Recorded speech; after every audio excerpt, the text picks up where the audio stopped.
Sang Sabda telah menjadi manusia dan tinggal di antara kita.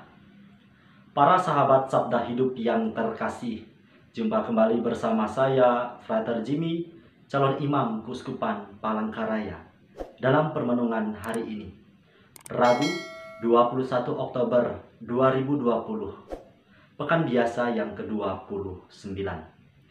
Permenungan kita diambil dari Injil Lukas bab 12 ayat 39 sampai 48.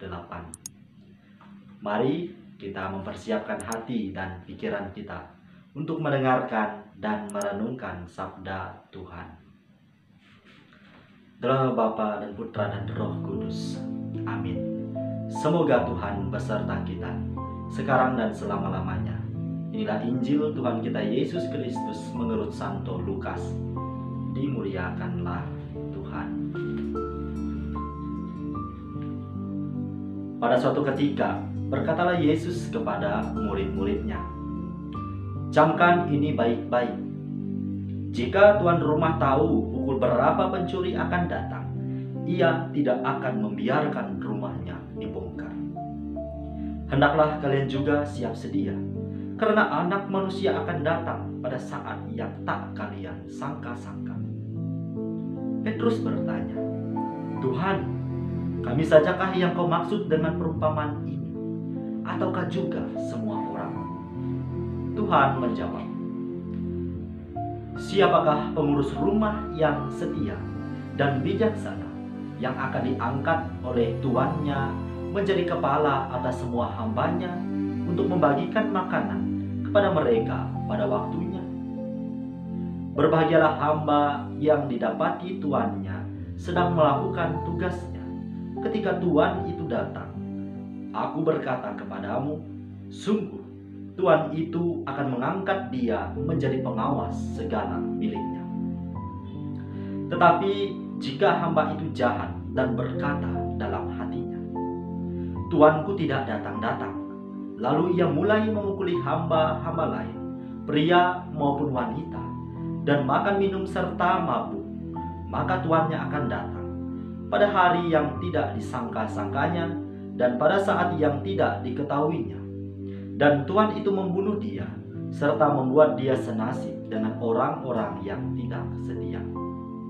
Hamba yang tahu akan kehendak tuannya, tetapi tidak mengadakan persiapan atau tidak melakukan apa yang dikehendaki tuannya, ia akan menerima banyak pukulan. Tetapi barang siapa yang tidak tahu akan kehendak tuannya dan melakukan apa yang harus mendatangkan pukulan, ia akan menerima sedikit pukulan. Barang siapa diberi banyak, banyak pula yang dituntut daripadanya. Dan barang siapa dipercaya banyak, lebih banyak lagi yang dituntut daripadanya." Demikianlah Injil Tuhan. Terpujilah Kristus. Para sahabat Sabda Hidup yang terkasih, dimanapun Anda berada, salam sehat dan sukacita untuk kita semua. Dalam permenungan saya pribadi,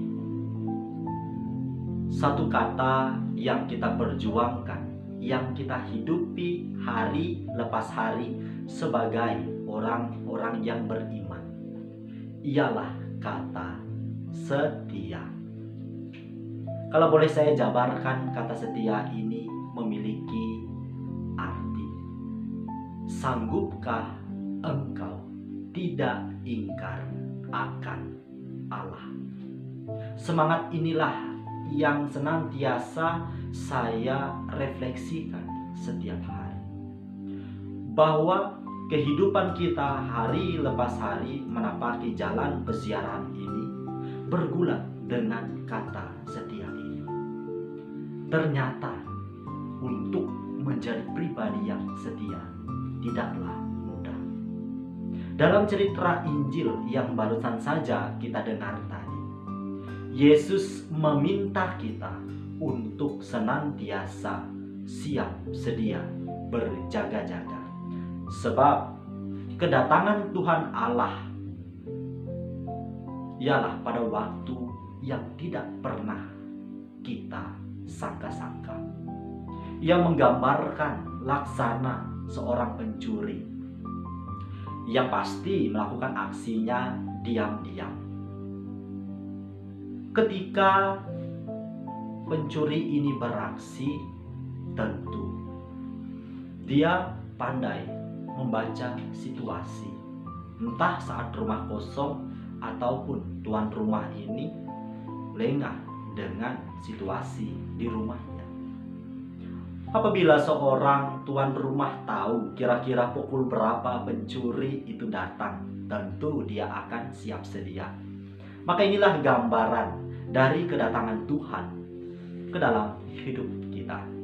Kita diminta untuk senantiasa berjaga-jaga dan siap sedia. Untuk apa?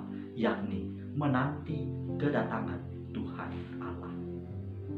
Maka dalam kesiapsediaan ini kita diajak untuk hidup dalam kesetiaan. Setia dalam hal apa? Yaitu setia dalam menghidupi apa yang menjadi perintah Tuhan, melaksanakan apa yang menjadi perintahnya, dan menjauhi apa yang menjadi larangan-larangannya. Para sahabat Sabda Hidup yang terkasih, bahwasannya dalam kehidupan setiap hari ada begitu banyak peristiwa, pergumulan yang kita alami. Satu pertanyaan yang hendak saya lontarkan. Di tengah pergumulan hidup yang kita alami setiap hari, adakah kita setia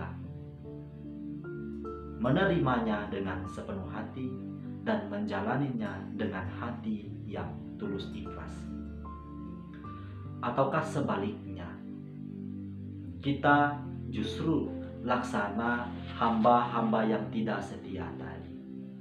Ketika pekerjaan kita tidak diawasi, kita bertindak sesuka hati. Percayalah para sahabatku yang terkasih, bahwa 24 jam mata Tuhan Allah tidak pernah berkedip memandang kita. Maka mari kita kerjakan pekerjaan-pekerjaan yang menyenangkan hati Tuhan, agar pada waktunya nanti kita didapati sebagai hamba yang setia melaksanakan setiap tugas dan tanggung jawab yang diberikannya. Semoga permenungan ini dapat menjadi inspirasi iman kita sepanjang hari ini. Semoga Allah yang Maha Kuasa memberkati kita, melindungi kita terhadap dosa, dan menghantar kita ke hidup yang kekal dalam nama Bapa dan Putra dan Roh Kudus. Amin.